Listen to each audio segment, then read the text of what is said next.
Hello, everyone.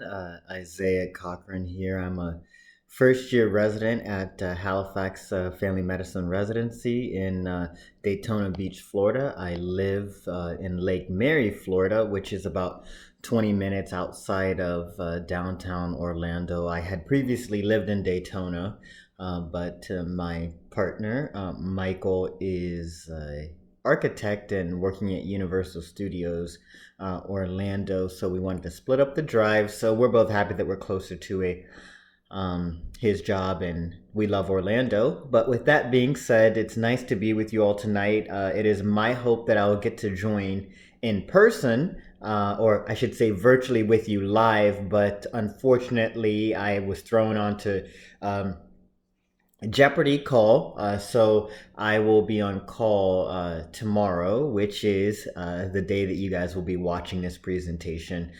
So Jen and I both graduated from Wright State in 2019. I know that she will give you an introduction of herself, but I think that both of us have a lot of perspective on this topic tonight, which is LGBTQIA.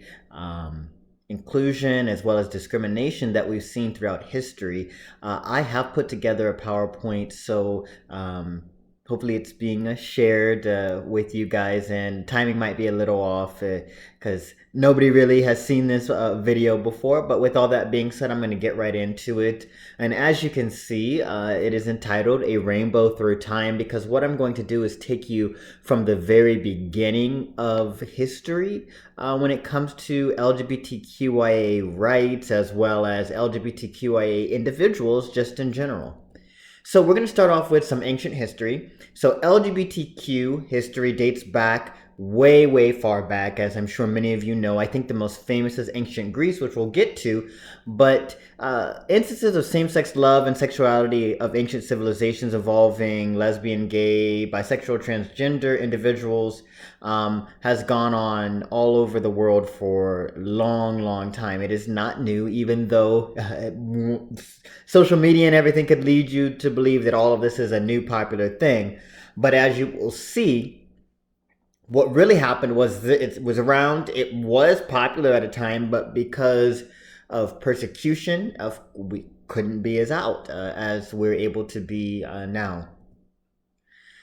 Going forward with that ancient times, it is something that we've seen through many different cultures. So Indian, Chinese, Egyptian, Greek, Roman accommodated homosexuality. Ancient Egypt. So ostraca dating from the Ramesside period have been found, which depict images, as you can see, hastily drawn images of homosexual acts as well as heterosexual acts. The duo of Nemohotep and Nikunum Menekhrust in the palace of King Nizri during the 5th dynasty of Egyptian pharaohs.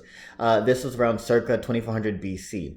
These are speculated to have been gay based on representation of them embracing nose in their shared tomb. Now moving forward to ancient Americas, among indigenous peoples of the Americas prior to European colonization, a number of nations respected homosexual, bisexual, and gender non-conforming individuals. In some indigenous communities, these people held very high social roles as well as had specific spiritual roles. Ancient China. As you can see, homosexuality as depicted in this picture, in China was also accepted in ancient times. In fact, as you can see here, this depicts an ancient emperor. Scholar Pan Guangdong came to the conclusion that nearly every emperor in the Han Dynasty had one or more sexual partners. Homosexuality in China, known as the passions of the cut peach and various other euphemisms, has been recorded since approximately 600 before Christ.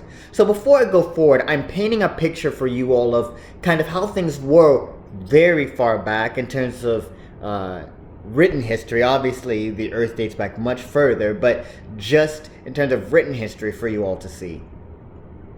And then probably the most famous depiction of homosexuality in ancient times was of those who lived in ancient Greece. The earliest documents concerning same-sex relationships, as I stated, come from ancient Greece. These relationships did not replace marriage between man and woman, but a man would have a male sexual partner or a lover. In fact, it was very common for a older male to love a younger male. So the older male was the lover, and the younger male was the one being loved. The only exception to this, and I shouldn't say the only, but one of the exceptions to this was Alexander the Great and the same aged. I'm going to mispronounce this, but Hephaestion. They were the same age, and so that was, not necessarily the typical homosexual relationship that we saw in ancient Greece at that time. So I understand that we have had a lot happen through the years in regards to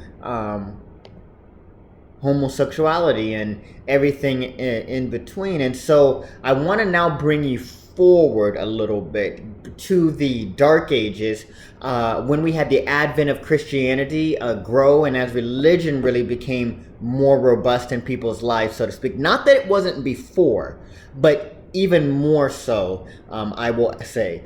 So Christianity in particular, with the advent of it, homosexuality and cross-dressing became criminalized in the Roman Empire, but it remained widely accepted throughout the rest of the world. Western Europe resisted the Middle Eastern practice of male castration. And more specifically, there were two Roman officers, Sergius and Bacchus, who were executed in Syria for preaching Christianity.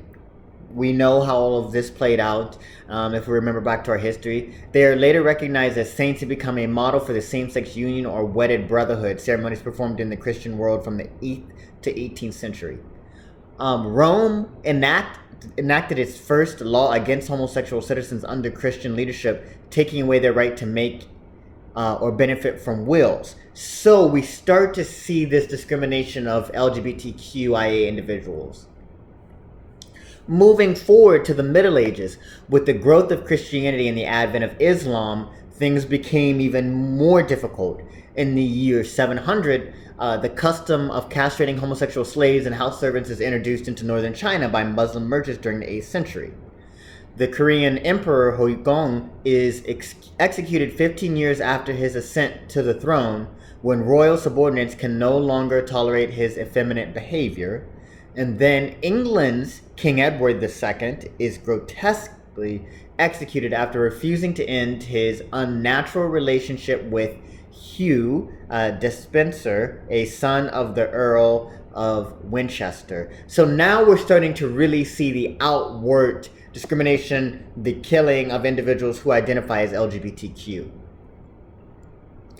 Here on this slide, I have depicted quickly running through some things over time, just so you all can see. There's a lot in between that I'm leaving out, but the point before I go through this slide is to leave you with this impression that for a while, homosexuality was okay. It was there, and people knew about it, and it was not hidden.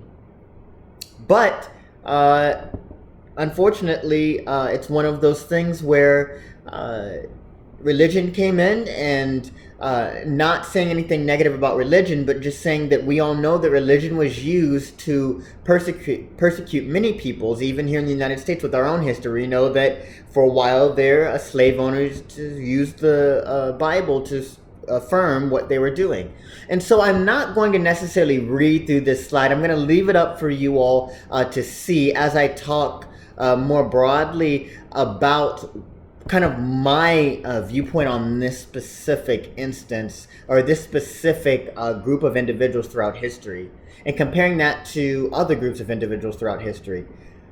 Humans tend to fear things that they don't understand, and even more so, we just tend to unfortunately pick on people who are the minority. It is sad, and moving forward as young physicians, we know that we will be interacting with patients from every single background, and it is going to be imperative that we, one, educate ourselves as much as we can on people from different backgrounds. If we don't know, that's okay. We just need to learn about it. It also becomes very important to maybe take the time to understand more about where they're coming from, whether it's a sexual a minority or a minority based on their race and or ethnicity. I think that as we continue to move forward, we will do better, but I do know that history has a way of repeating itself, and I hope that that is not the case when it comes to equality and equity for every human being. I am going to highlight one or two things on this slide. First, Frederick II the Great, one of the earliest known German homosexuals, is crowned King of Prussia. The King-Queen dynasty enacts China's first law against homosexuality, but it is rarely enforced and the penalties are mild. I also want to share in 1918, now we're moving forward a little bit more, the world's first demonstration for homosexual rights takes place one day before Germany surrenders in the Great War. Hirschfeld speaks before a Berlin crowd of 5,000 calling for the repeal of paragraph 175. California lowers its sodomy penalties from a maximum life sentence to a maximum of 15 years in prison. So I've kind of taken you through the bad, or where it started, the bad, and now we're starting to see some acceptance, and I quotation marks on some. Here on this slide here, it's another timeline, and I don't want to read everything, but I do want to provide these slides for you all so you guys can go through, but I do want to pick out a few things. So I called this, this is my milestones timeline that I found, and I think it is very great. In 1867, Germany, Karl Heinrich Ulrich is the first person to publicly come out. Moving forward into 1906, Edward Prime Stevenson writes Emery, a memorandum, one of the first American novels to portray a happy gay couple. That's huge. We know that even with those of us growing up, I'm 28, many of you around the same age, when we were young, it was still one of those things where it was like hush hush, and when people were out, it was maybe the very effeminate gay couple on TV. And we know that, like any other group of individuals, you can't label one group as being one way. So this was a big deal in 1906. To move forward a little bit more, in 1951, in May of 1951, Roberta Cowell, a former World War II Spitfire pilot, became the first transgender woman to undergo vaginoplasty surgery in the UK. Big news. That was huge. And I cannot talk about gay rights, I don't feel like, in the United States without mentioning Stonewall. The Stonewall riots in 1969 in New York became a catalyst for the American gay rights movement. So a little history and a little bit more about me, and which I'll talk about here in a second at the end of this, is that I was president of the American Medical Student Association last year, so I actually took a year between graduation and starting residency. That's why I'm only a first year now, family medicine resident. But the start of AMSA paralleled the civil rights movement, but it also paralleled the gay rights movement, because we were an organization that really stood up for the minorities in medicine. And so as you can see, 1969 was, the civil rights movement had kicked off, and this is when we started transitioning into what I like to call the renaissance of the women's rights movement, because if you read about the 1970s, that was another big explosion period for females, and it led us into the 80s when we started seeing women going to work more and not being the quote-unquote stay-at-home mothers. But this is again also when the gay rights movement kicked off. And please read about Stonewall. Please, I know there's movies about it if you don't know about it. So just to continue on with this timeline, I'm not going to belabor everything, but jumping into the 1988, the first National Coming Out Day is observed on October 11th, and the first World AIDS Day takes place on December 1st. I had to jump forward to 1988 because in the United States, the 80s, late 70s, 80s, early 90s, there was a epidemic. And, it might have even been a pandemic, but I know that we refer to it as the AIDS epidemic in the US. And I know plenty of mentors who worked as physicians during this time period and plenty of individuals who had partners who died during this period.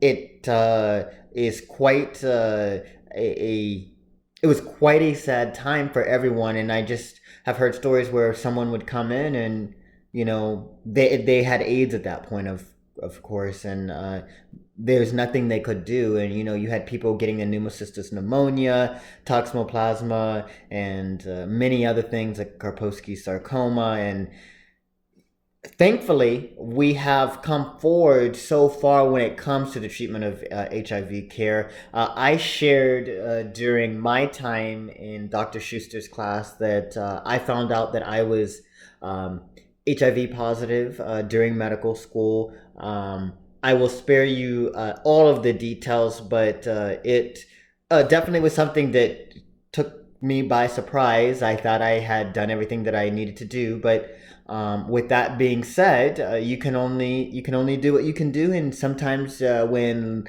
life hits you, you have to keep moving. But what I can attest to is that the treatment of HIV is much better. I take one pill a day, Biktarvy. You all might have heard of that medication, and I will tell you, I have no side effects from it. My labs are always good. I'm always undetectable, no viral load. My CD4 count is over 500. I don't have any issues with my BUN or creatinine, which is something that some of the HIV medications used to really affect, could cause AKI and even lead to CKD in patients. Also, I'm sure many of you remember from your pharmacology class that a lot of the HIV medications in the past caused lipodystrophy. But with all of that being said, we are moving forward, and I'm very happy to see that people are getting the care that they need who have HIV/AIDS. So I'm going to move forward from this slide.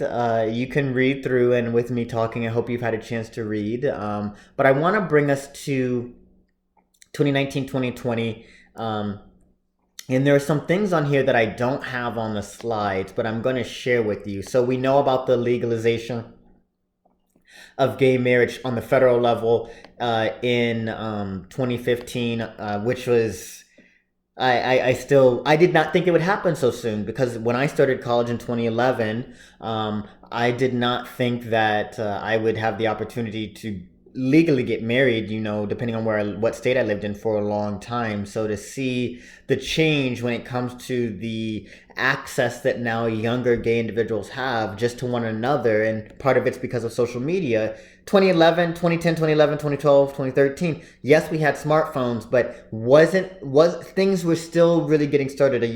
I know that all of you can attest to the revolution we've seen in the last 5 to 7 years, even in our time. So it has helped a lot. So just some big things after 2015 that I'd like to share with you on a global scale. Germany, Bermuda, Malta, and Australia legalized same-sex marriage in 2017. Costa Rica did so in 2020. Angola did so. So we see all these countries doing this, and it's just so awe-inspiring for me to see the changes that we have. I know that Jennifer is going to talk to you about a lot of her experiences and share more with you specifically about Germany and Nazi Germany and what it was like being LGBTQ during that time. But I wanted to give an overall kind of a broad brush approach to this, because Jennifer is going to do an amazing job with the other piece. What for me, what has life been like for me growing up as, I guess, not only a gay male, but as a black gay male? I feel privileged. I've had a lot of support all the way through. I am very blessed to be able to be a physician and now be able to help other people of color and other people in the LGBTQIA community. I chose family medicine primarily because I knew that I wanted to be in a practice that helped LGBTQIA individuals looking to do HIV care. So for those of you who are interested in family medicine and want to do HIV care, you don't have to do internal medicine and go the ID route. You can take an examination in your third year of residency, and if you pass that with your 40 plus hours and then some more hours on just working with HIV patients, you can then begin to do that work. And there's a lot of centers in Ohio. Equitas Health is one of them. Had to think about names since I've moved around a little bit since graduating. When I was in DC, it was Whitman Walker. Here in Florida, we have plenty. The Can Clinic. I go to Crew Health. We have the Center for Orlando. So many. And I'm just saying all of this to show you that the change that we've had, not only in terms of equality and equity socially, but also with regards to healthcare. Some people who know me, who are listening to this, know that I am very big into equity and equality. I do want to get involved in public office at some point because I believe as physicians, it's high time for us to kind of take back over the healthcare system. And to me, that's something that is one reason why we have seen the healthcare system not be as good for underserved minorities and the sexual minorities for a long time, because we're kind of leaving it to others. But I won't get it political. I won't do any of that. That's not what this is about. But what I will say is that we have a lot of power as physicians, and always use your voice to stand up for your patients, because they need you. I can share with you that the change that I have seen in inclusivity in healthcare setting, in the professional setting, has been amazing. And I know Jen has some stories for you too in regards to that. But I am just very pleased with the progression that we are making. But it is important for us to educate those behind us on what we have experienced and what has happened in the past, so we don't repeat it. No one should be ostracized because of who they love, who they are attracted to, what they look like. I can't get off of this. I can't stop this video without saying, obviously, we, for the last 4 years, no matter what your political affiliation is, we have been battling one another. And it's been going on before this. But we have to remember that we have more in common than we do different. All of us know that just based on the science. And I really hope that you find this presentation from Jen and I helpful. I hope that I can jump on at some point tonight and talk to you guys and answer any questions. But I know that this was just a broad overview, but remember, we as physicians have the power to really make a difference, and we have to do what we can to make sure that the Holocaust and anything reminiscent of it never, ever, ever happens again. We cannot allow that. And there are genocides going on in the world now, and I really know that we as America need to step up, and not necessarily step in and think that things should be done our way, but really step up for people all over the world who are underserved and need our help. But also we need to do it here. And it's my hope that those of you who have partaken in this class will move forward and conquer in a good way, and lead by example for all of your patients and your community. So thank you for listening to me.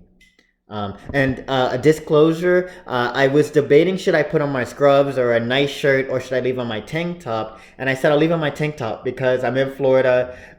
I've gotten to wear this almost all year long. I'm still not used to it. I love the hot weather, but I'm still not used to it, being from Ohio, living in DC for a year, but having this year-round warm weather is crazy. And it's April 13th now, so not really as surprising that it's 93 degrees outside, but it's still like, wow, I can't believe this, because the winter's here, 60s, 70s, a few 50-degree days, and the people down here think it's so cold. But anyways, thank you all and have a good night.